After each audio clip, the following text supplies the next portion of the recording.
अऊज़ुबिल्लाहिमिनश्शैतानिर्रजीम बिस्मिल्लाहिर्रहमानिर्रहीम। Knowledge factory के मुअज़्ज़ज़ साथियों, अस्सलाम वालेकुम।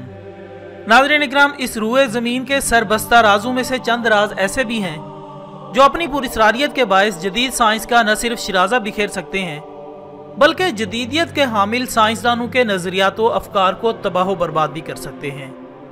जिसकी एक मिसाल मिस्र में मौजूद अहराम, जो कि इंसानी अदराक व अज़हान के लिए एक ना हल होने वाला पुरअसरार मुअम्मा है। दोस्तों, इन अजीम अजूबों के बारे में अरसा दराज से दुनिया भर के साइंसदानों, मुहक्किकीन और आम लोगों के दरमियान बहस रही है। लेकिन यह बहस उस वक्त ज़्यादा जोर पकड़ गई जब कुछ शैतानी तंजीमों मसलन इल्यूमिनाटी और फ्री मेसन के पैरोकारों ने इन अहरामों को अपने मखसूस लोगों के तौर पर इस्तेमाल करना शुरू किया और जगह जगह इसे अपने मखसूस लोगों के तौर पर मुतारिफ करवाने की कोशिश की। लिहाजा इन शैतानी तंजीमों का अहराम मिस्र की तस्वीर को अपना मखसूस निशान बनाकर पेश करना हमारे जहनों में ये सवाल पैदा करता है कि आखिर इल्यूमिनाटी तंजीम का कदीम मिस्रियों से क्या ताल्लुक था। तो ख़वातीन हज़रात, रिसर्च से ये बात सामने आई है कि इल्यूमिनाटी जैसी तंजीमों की बहुत सी बातें उस दौर की कौम के रस्म व रिवाज, इबादत और इनके तरीक़ाकार से मिलती जुलती हैं और कदीम मिस्री जिन पुरअसरार क़ुव्वतों के मालिक थे, आज वही क़ुव्वतें इल्यूमिनाटी ग्रोह के पास हैं। और ये मामला सिर्फ यही नहीं रुकता बल्कि कदीम मिस्रियों के यहाँ एक ऐसे शैतानी देवता का तस्वुर भी पाया जाता था जो सेट्स के नाम से मौसूम था और इसे मौत और बदी का खुदा गर्दाना जाता था। नाज़रीन इकराम, कदीम मिस्री इसके गज़ब से न सिर्फ डरते थे बल्कि इसकी प्रस्तिश भी करते थे, क्योंकि इनके मुताबिक रूए ज़मीन की तमाम तबाही और बर्बादी का जिम्मेदार यही देवता था। ज़मीन पर किसी आफत का आना या दरियाए नील का पानी खुश्क होना, रात की वजह से अंधेरा छाना या सूरज की तपश बढ़ना, सब चीज़ों का जिम्मेदार यही देवता था।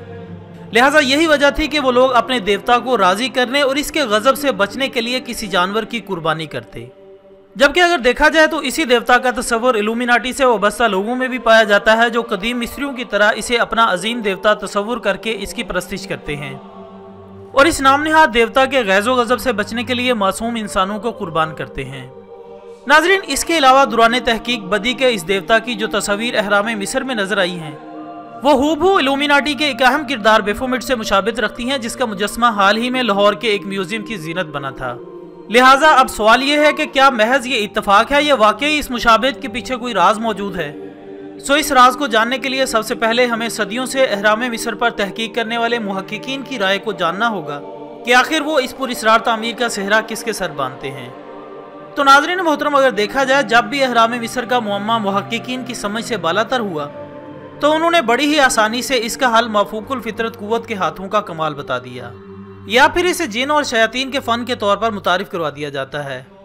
लिहाजा यही वजह है कि मिस्र के अहराम मौजूदा दौर की शैतानी तंजीमों में बहुत ज़्यादा अहमियत के हामिल हैं, क्योंकि इल्यूमिनाटी या फ्रीमेसन तंजीमों के नज़दीक ये अहराम या तो इनके देवता के हाथों की तामीर है या फिर इसी के हुक्म से इन अजूबों का क़याम वजूद में आया। यही वजह है कि ये अहराम मिस्र को अपने मखसूस निशान के तौर पर इस्तेमाल करते दिखाई देते हैं ताकि इनका देवता इनसे राज़ी रहे।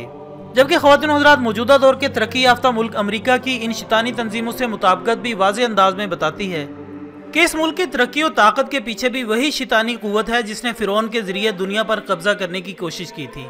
क्योंकि फ़िरौन का तरीक़ाकार भी बिल्कुल इल्यूमिनाटी तंजीम से मिलता जुलता था, यानी फ़िरौन ने भी सबसे पहले अपनी ताकत को मजबूत से मजबूत तर किया, फिर इसी ताकत का इस्तेमाल करते हुए तमाम मजहबों का खात्मा करके एक नया अकीदा राइज किया जिसे जदीदियत की हामिल तंजीमें अब न्यू वर्ल्ड ऑर्डर का नाम देती हैं। और फिर उसने इंसानों को अपना गुलाम बना लिया, जो कि न्यू वर्ल्ड ऑर्डर का मेन मिशन है। इसके बाद इसी फिरौन की वन वर्ल्ड हुकूमत थी और यही वन वर्ल्ड लीडर था, जिसके यहाँ ना तो कोई अमीर था ना गरीब, सब गुलाम कहलाए जाते थे। जबकि आज अगर देखा जाए तो इल्यूमिनाटी और फ्रीमेसन तंजीमें भी इसी की ख्वाहिशमंद हैं। नाज़रीन इकरामी, इन तमाम मुमासलत के बाद और बगौर जायज़ा लेने से इस हकीकत का इंकिशाफ होता है कि मिस्र के अहराम में मौजूद मुजस्समों की शक्लें इस बात की गवाही देती हैं कि फ़िरौन दरअसल खुद भी किसी शैतानी देवता से मरूब था। जबकि आज यही देवता इल्यूमिनाटी और फ्रीमेसन जैसी तंजीमों की बुनियादें मजबूत करके वही मामला दोबारा कायम करना चाहता है जो फ़िरौन के ज़माने में दरपेश हुए। क्योंकि दोस्तों, उस वक्त फ़िरौन के इबरतनाक खात्मे ने इसके मिशन को भी नेस्तो नाबूद कर दिया था। लिहाजा अब इसी मिशन पर दोबारा काम करते हुए ऐसी तंजीमों को वन वर्ल्ड ऑर्डर के तहत इकट्ठा किया जा रहा है ताकि फ़िरौन के ज़माने का नाकाम मिशन दोबारा अपनी कामयाबी की तरफ गामज़न हो सके। लेकिन इस बार ऐसे मिशन के सरबराह का इंतखाब मिस्र नहीं बल्कि अमरीका है। लिहाजा हम कह सकते हैं कि खुद को सुपर पावर कहने वाला अमरीका खुद भी कठपुतलियों की तरह ऐसी ही किसी तंजीम के ज़ेरे असर नाच रहा है جس کا اندازہ ان کے رسم و رواج، ان کی طاقت کے نشے اور پوری دنیا پر راج کرنے سے لگایا جا سکتا ہے۔ آخر میں اللہ سے دعا ہے کہ وہ ہمیں ایسی شیطانی تنظیموں کے شر سے بچائے اور ہمارا خاتمہ بھی ایمان فرمائے۔ اسی دعا کے ساتھ ہماری آج کی اس ویڈیو کا اختتام ہوتا ہے۔ ویڈیو پسند آنے کی صورت میں اسے زیادہ سے زیادہ لائک کریں اور اسے دوسروں کے ساتھ بھی شیئر کریں، اور کمنٹس کی صورت میں ہمیں ضرور بتایا کریں کہ آپ کو ہماری یہ کاوش کیسی لگی۔ ہم کل انشاءاللہ دوبارہ حاضر ہوں گے ایک اور اچھی سی ویڈیو کے ساتھ۔ تب تک کے لیے اجازت دیجیے گا۔ اپنا دوستوں، رشتہ داروں اور گرد و نواح کے تمام لوگوں کا بہت خیال رکھیے گا۔ اللہ حافظ۔